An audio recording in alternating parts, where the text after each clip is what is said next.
నమస్తే గురుగారు. నమస్కారం అమ్మా. గురుగారు, పంచలింగాలు అంటారు కదా. అంటే అవునండి. ఒక్కో లింగానికి ఒక్కొక్క విశిష్టత సంతరించుకుంది కదా. అవునండి. సో మన ఈ 5 లింగాల గురించి, వాటి ప్రాధాన్యత గురించి, అక్కడికి వెళ్తే ఎలాంటి పుణ్యఫలం వస్తుంది, ఎలాంటి కర్మదోషాలు పోతాయి అన్నది మనం డిస్కస్ చేద్దాం గురుగారు. సో ముందుగా పంచలింగాల్లో ఏ లింగం గురించి చెప్తారు? ముందుగా మనం వాయులింగం గురించి మాట్లాడుకుందాం. అట్లాగే. ఓకేనమ్మా. ముందుగా శ్రీ మహాగణపతి దేవతోభ్య నమః. చూసేవంటి వీక్షబంధకు నమస్కారం. అందరికీ మంచి జరగాలి. మరి అదే విధానంగా హైడ్రీమ్ భక్తి కూడా స్వాగతం. మరియు మన ముందు ఉన్న వంటి కీర్తి గారికి కూడా నమస్కారం. నమస్కారం గురుగారు. చాలా సంతోషం. అంటే ఇప్పుడు ఈ మధ్యకాలంలో వాయులింగం అనేది చాలా విశేషమైన వంటి ఒక ఆలయం. అది మనకు అందరికీ సుపచిత్రమైనటువంటి ఆలయం కాళహస్త్రి. ఆ కాళహస్త్రిలో వాయులింగం అంటే అన్ని ఆలయాల్లో లింగాలు కనపడుతూ ఉంటుంది, కానీ అక్కడ లింగం ఏమీ ఉండదు. అక్కడ కేవలం వాయు రూపంగా మనకు కనబడే వంటి ఒక దీపాలు చుట్టూను ఒక కర్రలాగా పెడతారు అంతే. అక్కడ లింగం, దానికి అభిషేకాలు ఎటువంటి ఏం జరగవు. కాళహస్తిలో అభిషేకాలు చేయరు. రూపం మాత్రం మనం ఊహించుకున్న రూపం అంటే అట్లా చేసి పెట్టింది. కేవలం ఒక కర్రలాగా ఉంటుంది. దానికి ప్రతిరూపం అంటే వాయువు కదమ్మా, వాయులింగాన్ని కాబట్టి చూడలేం కాబట్టి అక్కడ స్వామివారికి ఎటువంటి అభిషేకాలు కానీ ఏం జరగవు. కేవలం పూజ జరుగుతుంది. నమ్మకం చెమకం కింద ఉన్న వంటి శాలిగ్రామ విగ్రహాలకు మాత్రం చేస్తుంటారు.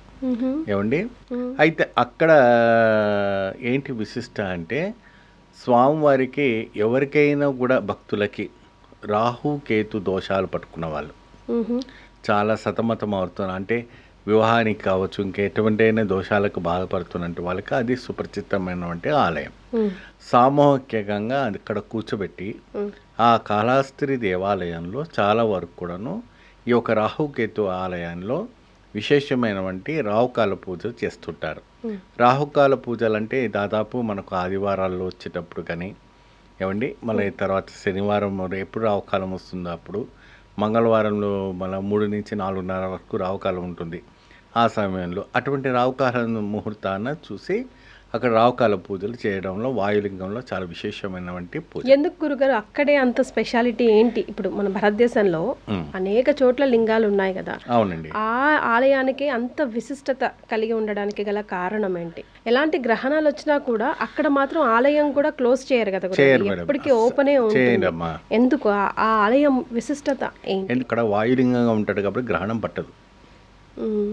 అన్ని ఆలయాల్లో అన్ని శివాలయాల్లో లింగాలు ఉంటాయి కాబట్టి పడతాయి. కాబట్టి ఇక్కడ వాయులింగంగా ఉంటుంది కాబట్టి ఇక్కడ గ్రహణానికి ఎఫెక్ట్ పడదు. కాబట్టి ప్రపంచంలో అన్ని ఆలయాలు క్లోజ్ చేసినా ఈ ఆలయం మాత్రం గ్రహణ సమయంలో కూడా తెరిచే ఉంటుంది. అందుకే అది చాలా విశేషమైనటువంటి వాయులింగంగా ప్రసిద్ధించింది. అక్కడ ఉన్నటువంటి ప్రసూనాంబికాదేవి ఆలయంలో ఆ అమ్మవారిని ఒక బొడ్డు మధ్యన వడ్డారం ఉంటుంది. ఆ వడ్డారం వచ్చేసి నాగాభరణంతో ధరించుకున్నటువంటి అమ్మవారు ఉంటుంది. ఆ నాగాభరణం అంటే వాసుకి ఉంటుంది. ఈ పరిహారం చేసుకొని ఆలయం ప్రదక్షిణ, పరిహారం గురుగారు, ఈ రాహుకేతు పరిహారం చేసుకోవాలి. రాహుకేతు పరిహారం చేసుకొని చక్కగా ఆలయం అంతా కూడాను కొంతమంది 11 సార్లు 21 సార్లు కానీ 51 సార్లుగా ప్రదక్షిణ చేసుకొని చక్కగా ప్రసూనాంబికాదేవి అమ్మవారిని దర్శించుకుంటారు. అయితే ఆమె పాదాలు కానీ ఆమె శిరస్సు కానీ చూడకుండా నేరుగా ఆమె బొడ్డు దగ్గర ఉన్నవంటి నాగాభరణాన్ని చూడాలి. ఆ నాగాభరణం అనేది లక్షణంగా మనకు దీపం పెట్టి అయ్యగారులు చూపిస్తారు. ఈ యొక్క అమ్మవారిని, ఈ యొక్క వాసుకిని చూడటం వల్ల మీకు సకల దోషం పోతుందనేసి చాలా ఇతిహాస పురాణాలు మనకు చెప్పడం అనేది జరుగుతుంది. వాయులింగానికి ఆ వాసుకి ఉన్న లింక్ ఏంటో గురుగారు? అంటే అమ్మవారి బొడ్డుకుంటుంది. ఎందుకంటే ఇక్కడ స్వామివారు వాయులింగంలో ఉంటారు కాబట్టి స్వామివారి మెడలో పాములు కానీ ఎటువంటిగా ధరించడానికి అవకాశం లేదు. కాబట్టి ఆ వాసుకి వచ్చేసి ఎప్పుడు కూడాను శివుడి మెడలో ఉంటుంది. ఇక్కడ శివుడు మెడలో ఉండడానికి అవకాశాలు ఉండదు. కాబట్టి అమ్మవారి బొడ్డుకునే వచ్చి వడ్డారంగా మారుతుంది ఆ వాసుకి. అంటే శివుడైనా పార్వతి అయినా ఒకటే అని చెప్పి ఆ అమ్మవారి మెడకు ప్రసూనాంబికాదేవి అమ్మవారికి ఉండడం అనేది జరుగుతుంది. రైట్. గురుగారు, రాహుకేతు దోషాలకై శ్రీకాళహస్తిలో పూజ చేసుకోవాలి అని బ్లైండ్గా అందరికీ ఇంకా తెలుసు అనమాట. ఖచ్చితంగా పెళ్ళికి ముందో లేదంటే ఏదైనా చిన్న చిన్న ఆటంకాలు వస్తాయంటే వెళ్ళిపోతారు. అయితే జాతకం ఉన్న వాళ్ళకి ఓకే గురుగారు, ఒకవేళ జాతకం లేని వాళ్ళకి, డేట్ ఆఫ్ బర్త్ లేని వాళ్ళకి ఈ ప్రాబ్లమ్స్ ఉంటే మీకు రాహుకేతు ప్రాబ్లం ఉన్నట్టే, జాతక దోషం ఉన్నట్టే. సో మీకు ఒకవేళ జాతకం డేట్ ఆఫ్ బర్త్ లేకపోయినా కూడా మీరు వెళ్ళవచ్చు. అంటే ఎలాంటివి వాళ్ళకి అవరోధాలు ఎదురవుతుంటాయి జీవితాల్లో? అంటే ఇప్పుడు ఫర్ ఎగ్జాంపుల్ ఒకటి చూసుకుంటే లేట్గా పెళ్ళిళ్ళు అవ్వడం, లేకపోతే పెళ్ళి అసలు కాకపోవడం, అట్లా. అవునండి. ఇప్పుడు ఇలా జరుగుతున్నప్పుడు ఏం చేస్తారంటే, ఇప్పుడు వాళ్ళు మీరు అన్నట్టు డేట్ ఆఫ్ బర్త్ లేవు అనుకోండి, పుట్టిన టైం ఉందంట, పుట్టిన టైం కానీ లేదంటే పుట్టిన సంవత్సరం, అంటే ఏ సంవత్సరంలో పుట్టారు అనేది తెలుస్తుంది. ఏమండి, ఆ పుట్టిన సంవత్సరాన్ని బట్టి ఏ నెలలో పుట్టారు అంటే దీపావళికి ముందా, దీపావళికి తర్వాత, డూకీగా లేదంటే మన దసరాకు ముందా, సంక్రాంతి ముందా అన్నట్టుగా వాళ్ళకి తెలుస్తుంది. లేదంటే మా పెద్దవాడు పుట్టిన తర్వాత చిన్నాడు పుట్టాడు, ఓ 2 ఏళ్ళ తర్వాత పుట్టాడు, ఆ ఒక సంఖ్య ఉంటుంది. ఆ రోజే ఆ ఊరు బొడ్రాయి ప్రతిష్ట జరిగింది. ఆ రకంగా వాళ్ళు గట్టి గుర్తింపు పెట్టుకొని చెప్తారు. ఆ సంఖ్య ప్రకారంగా చూసుకొని వాళ్ళ డేట్ ఆఫ్ బర్త్ అని తీయటం జరుగుతూ ఉంటుంది. అదర్వైజ్ రాహుకేతు బాగాలేకపోతే జాతకంలో ఎలాంటి ప్రాబ్లమ్స్ వస్తాయి గురుగారు? రాహుకేతు అంటే ఇప్పుడు కేతు వచ్చేసి యాక్సిడెంట్స్ ఎక్కువ జరుగుతాయమ్మా. కేతు దోషం ఏంటంటే చర్మ వ్యాధికి చాలా సంబంధించినటువంటి వాడు. ఎందుకంటే యాక్సిడెంట్స్ కావడము, ఇవి కావడము, ఇది. రాహు వచ్చేసేమో మనకు వివాహానికి దోషానికి ఏర్పడతారు. వివాహానికి కావచ్చు, కళ్యాణం కావచ్చు, ఇంకా అనేక రకమైనటువంటి దోషానికి అడ్డుపడుతూ ఉంటుంటారు. అందుకే వాళ్ళిద్దరిని ఏం చేస్తారంటే ఎక్కువ శాతము ఇప్పుడు రోడ్డు మీద యాక్సిడెంట్ అయ్యేదంతా కూడా కేతు దోషమే. ఆ కేతు ప్రభావం ఉంటేనే ఆ రకమైనటువంటి దోషం కనపడుతూ ఉంటుంది.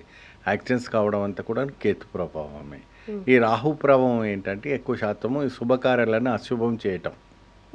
మీ గ్రహంలో మీకు ఏర్పడుతున్నాడు, మీ గ్రహంలో ప్రవేశిస్తున్నాడు అంటే ఆయన రాహు ప్రభావం ఎక్కువగా ఉన్నట్టుగా మనకు కనబడుతూ ఉంటుంది. అందుకే గోమేధికం ధరిస్తారు.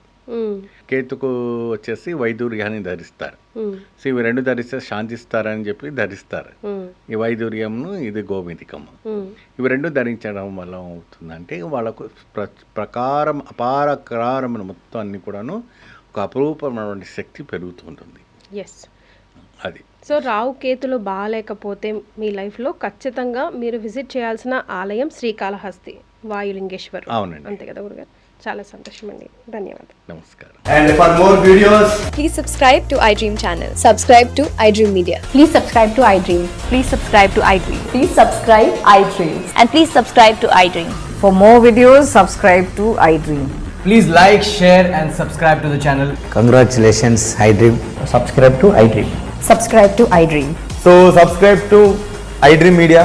iDream ki iDream team andarki huge congratulations. Please subscribe iDream Media. Please subscribe to iDream.